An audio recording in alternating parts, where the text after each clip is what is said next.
दोस्तों इस बार मैं आपके रिक्वेस्ट पर एक और ट्रेजर हंट पर बनी मूवी एक्सप्लेन करने वाला हूँ, जहाँ इस बार द सिटी ऑफ गोल्ड की खोज होगी, जो मुझे ट्रेजर प्लैनेट मूवी की याद दिलाती है, जो डिज्नी के हिट मूवीज में से एक थी, जिसे अगर आपने नहीं देखा है तो इसका लिंक आपको डिस्क्रिप्शन या कमेंट में मिल जाएगा। इसके अलावा दोस्तों आपसे एक छोटी सी विनती है कि अगर आपको मेरी वीडियो जरा भी पसंद आती है तो प्लीज वीडियो को लाइक, कमेंट और चैनल को सब्सक्राइब करना ना भूलिएगा। हर एक वीडियो बनाने में बहुत मेहनत जाती है और आपके ही सपोर्ट से मेरा चैनल चल पाएगा। तो चलिए शुरुआत करते हैं मूवी के कहानी से।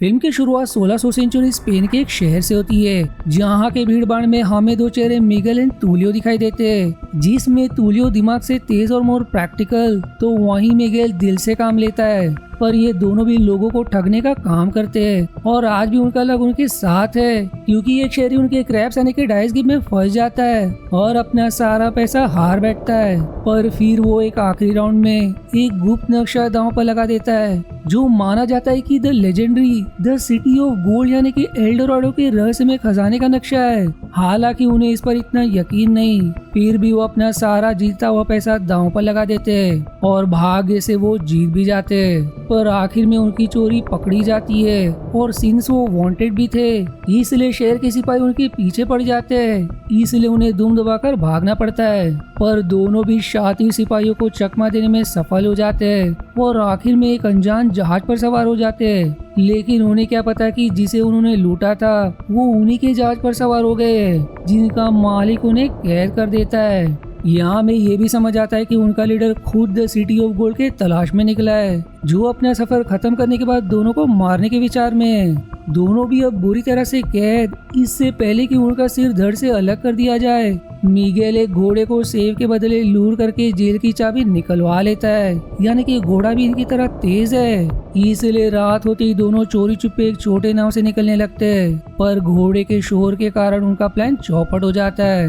ऊपर से हड़बड़ी में वो घोड़ा पानी में जा गिरता है, जिससे दोनों और भी मुश्किल में फंस जाते हैं। इतना करने की कुछ देर बाद वो एक भयंकर तूफान में फंस जाते हैं, जो आखिर में उन्हें एक अनजान आइलैंड ला पटकता है। दोनों की परेशानी और बढ़ जाती है, क्योंकि उनका नाव बर्बाद हो गया था, यानी कि वो अब इस आइलैंड से नहीं निकल पाएंगे। पर उन्हें ये जरा भी आइडिया नहीं था कि उनकी किस्मत उन्हें यहाँ ले आई है, क्योंकि मिगेल ने वहाँ से भागने से पहले वो नक्शा चुरा लिया था और नक्शे के अनुसार वो उसी आइलैंड पर पहुँच गए जहाँ द सिटी ऑफ गोल्ड छिपा है। यानी कि अगर वो खजाने को खोजने में सफल रहे तो उन्हें जिंदगी भर चोरी चकारी नहीं करनी पड़ेगी। इसलिए अब तीनों भी मिलकर एक नए रोमांच पर निकल जाते हैं और कई मुश्किलों को पार करने के बाद वो आखिर में अपने मंजिल तक पहुंच ही जाते हैं। लेकिन उनके सपने तब टूट जाते हैं जब उन्हें वहां से एक एंशिएंट पत्थर नजर आता है। वो हार मानकर अब लौटने ही वाले थे, लेकिन तभी एक लड़की नेम चेल और कुछ सिपाही वहाँ आ धमकते हैं, जो चेल का पीछा करते यहाँ पहुँच गए थे। दरअसल चेल यहीं की लोकल है, पर वो यहाँ रहकर ऊब चुकी है, इसलिए वो थोड़ा सा सोना चुरा कर यहाँ से भागने की फिराक में थी, पर अब वो पकड़ी गई। लेकिन सबसे अजीब बात कि वो सिपाही मिगेल एंड तूलियो का स्वागत करते हैं, क्योंकि उनके लेजेंड के अनुसार वो उनके मसीहा है और वहीं की द सिटी ऑफ गोल्ड सच में एग्जिस्ट करता है, जो एक विशाल झरने के पीछे एक गुफा के पार छिपा था, जो पूरे के पूरे सोने का बना था, जिसकी खूबसूरती देखते ही बनती थी। गांव के एल्डर्स यानी कि चीफ और हाई प्रीस्ट भी उनका स्वागत करते हैं। खास करके गांव का हाई प्रीस्ट कब से उनका इंतजार कर रहा था, पर आखिर क्यों ये हमें आगे पता चलेगा। अब इससे पहले कि वो उन्हें अपने गांव में शरण दे, वो सबसे पहले उनसे अपनी शक्ति की झलक की मांग करते हैं। दोनों भी अब एकदम कंफ्यूज कि अब वो करे तो क्या करे। अगर उनकी सच्चाई पकड़ी गई कि वो सिर्फ एक आम इंसान है जिनके पास कोई शक्ति नहीं है, तो वो उन्हें कहीं ज्वालामुखी के हवाले ना कर दे। दोनों में अब इस बात पर बहस हो जाती है कि अब वो करे तो क्या करे। लेकिन उसी पल ज्वालामुखी भी फूटने लगता है, पर जैसे ये दोनों शांत होते, ज्वालामुखी भी चमत्कार कारण से शांत हो जाता है, जो देखकर गांव वालों को लगता है कि ये मिगेल एंड तूलियो की शक्ति का प्रदर्शन था। इसलिए सभी उनके सम्मान में झुक जाते हैं। पर अब दोनों के खुशी का ठिकाना नहीं रहता, क्योंकि सभी उन्हें मसीहा मान रहे थे, जो उनके आने की खुशी में शानदार उत्सव भी रखते हैं। लेकिन उन्हें खबर नहीं कि आगे उनकी शक्ति की और परीक्षा ली जाएगी, क्योंकि अगले दिन हाई प्रीस्ट उन्हें खुश करने के इरादे से एक मासूम गांव वाले की बलि देने पड़ता है, जिसके चीफ एकदम खिलाफ थे।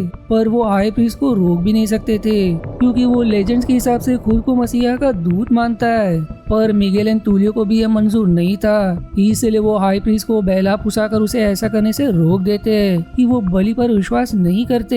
यहाँ में ये भी समझ आता है कि हाई प्रीस्ट गाँव वालों को अंधविश्वास में जकड़े रखना चाहता है, जिससे वो गाँव वालों में डर बनाकर उन्हें अपने पैरों तले रख सके, ताकि ये गाँव उसके कहने पर चले, जिसे काला जादू भी आता है। पर ये कम नहीं था कि वहीं सिपाही भी आइलैंड पहुंच जाते हैं, यानी कि कुछ ही दिनों में वो भी गांव तक पहुंच ही जाएंगे। वहीं ये दोनों ज्यादा देर तक यहाँ नहीं रह सकते थे, उन्हें जल्द से जल्द सोना लेकर यहाँ से निकलना होगा, इससे पहले कि उनका भांडा फूट जाए। इसलिए वो चीफ को एक नाव तैयार करने का आदेश देते, पर नाव को तैयार होने में थोड़ा समय लगेगा, इसीलिए मजबूरन उन्हें यहाँ कुछ और दिन बिताना पड़ेगा। वाइचेल ने दोनों का प्लान चोरी चुपे सुन लिया था, जिससे उसे समझ आ जाता है कि वो दोनों सिर्फ एक आम इंसान है। इसलिए वो उनसे सौदा करती है कि वो उनका भांडा नहीं फोड़ेगी, अगर वो उसे वादा करते कि वो भी उसे यहाँ से ले जाएंगे, जिसके लिए दोनों आसानी से मान जाते हैं। अब जैसे जैसे दिन बीतता है, मिगेल को यहाँ रहना पसंद आने लगता है। वहीं तुलियो यहाँ से जल्द जाना चाहता था। इसी दौरान मिगेल को पता चलता है कि हाई प्रीस्ट उनके झूठे आदेश के आड़ में गांव वालों पर जुल्म कर रहा है, इसलिए वो गार्ड्स को आगे से उसका आदेश मानने से मना कर देता है। पर ये आदेश हाई प्रीस्ट को पसंद नहीं आती, इसलिए वो अलग से तुलियो को बहला फुसलाकर एक खेल का आयोजन करता है, और वो दोनों एक मसीहा होने के नाते खेल को हार नहीं सकते थे, यानी कि वो बुरी तरह से फंस गए। पर दोनों यहाँ भी चालबाजी करके आखिर में जीत ही जाते हैं। लेकिन गेम के आखिर में उन्हें पता चलता है कि हाई प्रीस्ट के अनुसार हारने वालों की बलि दी जाएगी, जो बात मिगेल को जरा भी पसंद नहीं आती, और वो हाई प्रीस्ट की जोर जबरदस्ती से भी परेशान हो गया था, इसलिए वो सबके सामने उसे मसीहा के दूत के ड्यूटी से बर्खास्त कर देता है। अब जाहिर तौर पर इससे हाई प्रीस्ट बौखला जाता है, इसलिए अब सबसे अपने बदनामी का बदला लेने के लिए वो अपने काले जादू और खून के बलिदान की मदद से एक डार्क पावर को रिजरेक्ट करता है, जिसे वो अपने इशारे में कंट्रोल कर सकता था, जिससे वो पूरे गांव में आतंक मचाने लगता है, जो खास करके मिगेल एंड तुलियो के पीछे पड़ जाता है। दोनों भी अब अपनी जान बचाते हुए इधर उधर भागने लगते हैं, पर फिर वो चालाकी से उसे ज्वालामुखी की तरफ लूर करते हुए उसे खौलते लावा के भेंट चढ़ा देते। लेकिन वो भभकता लावा भी उसका कुछ बिगाड़ नहीं पाता, और अब वो बुरी तरह फंस चुके थे, क्योंकि उनके ठीक नीचे बवंडर था। लेकिन वो इमारत उस शैतानी जानवर का भार संभाल नहीं पाता, जिससे वो धाराशायी होते हुए हाई प्रीस्ट भी सीधे उस बवंडर में जा गिरता है। पर ये दोनों उसमें गिरते गिरते बच जाते हैं, जिन्हें जिंदा देख गांव वाले की खुशी का ठिकाना नहीं रहता। अब हमें समझ आता है कि वो लेजेंड्स क्या थे, कि वो दोनों उनके गांव को एक रहस्यमय ईवल शक्ति से बचाएंगे, उनके गांव को डार्क फोर्स से मुक्त करेंगे, जो डार्क फोर्स दरअसल हाई प्रीस्ट ही था, क्योंकि हाई प्रीस्ट उस बवंडर में गिरने के बाद उस गांव से बहुत दूर आकर निकलता है, और वो शैतान भी बर्बाद हो चुका था। लेकिन यहाँ उसकी मुलाकात उन सिपाहियों से हो जाती है, जिन्हें वो सोने का लालच देकर एल्डोराडो तक ले जाने का वादा करता है। वहीं अगले दिन तक उनकी नाव तैयार हो चुकी थी, लेकिन मिगेल को यह गांव अपना परिवार सा लगने लगा था, इसलिए वो यहीं रहने का तय करता है। पर तुलियो अपने देश स्पेन लौटना चाहता था, इसलिए वो गांव वालों का भेंट लिए सोना लाकर चैल के साथ नाव से जाने की तैयारी करने लगता है। पर तभी उन्हें पता चलता है कि वो सिपाही उनके गांव तक पहुंचने ही वाले हैं, जो सोने के लालच में पूरा गांव ही बर्बाद कर देंगे, जिन्हें उनके गुप्त रास्ते के बारे में हाई प्रीस्ट से पता चल गया है, क्योंकि वो अब उनके साथ है। तुलियो अब बड़ी दुविधा में पड़ जाता है कि वो गांव वालों को बचाए या सोना लेकर यहाँ से निकल जाए, पर वो लालची जरूर था पर निर्दय नहीं, इसलिए उन्हें रोकने के आइडिया के बारे में सोचने लगता है। पर उसे ऐसा कोई आइडिया नहीं सोचता जिससे गांव वाले भी बच जाए और वो अपना सारा सोना भी ना खोए, क्योंकि वो नियत उनके हथियार के सामने नहीं टिक पाएंगे। इसलिए अंत में तुलियो ये प्लान बनाता है कि गांव तक पहुंचने वाले एकमात्र रास्ते को वो अपनी एकमात्र नाव की मदद से गुफा के सपोर्ट पिलर्स को गिरा देंगे, जिससे गुफा हमेशा के लिए ढह जाएगा, जिससे कोई भी उनके गांव तक नहीं पहुंच पाएगा। अब प्लान के मुताबिक सबसे पहले गांव वाले एक विशाल इमारत को गिराने में लग जाते हैं, जिसके गिरते एक विशाल लहर पैदा होगी, जिस लहर से नाव को तेज गति मिलेगी, जिसकी मदद से उन पिलर्स को गिराना आसान होगा। लेकिन सब कुछ प्लान के मुताबिक नहीं चलता। नाव का पर्दा अटक जाता है, जिससे वो इमारत के नीचे दबकर पिचकने वाले थे।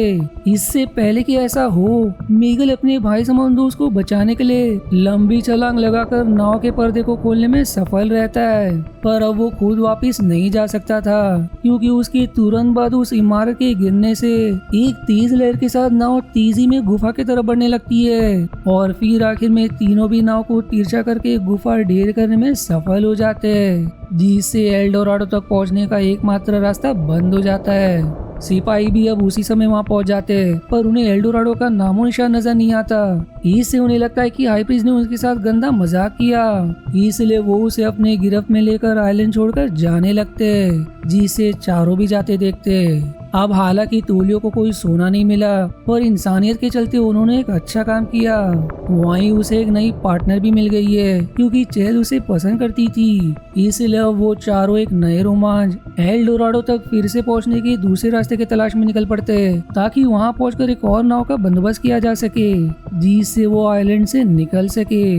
जिसी हैप्पी एंडिंग के साथ ये मूवी यही समाप्त हो जाती है। आशा है आपको मेरी एक्सप्लेनेशन पसंद आई।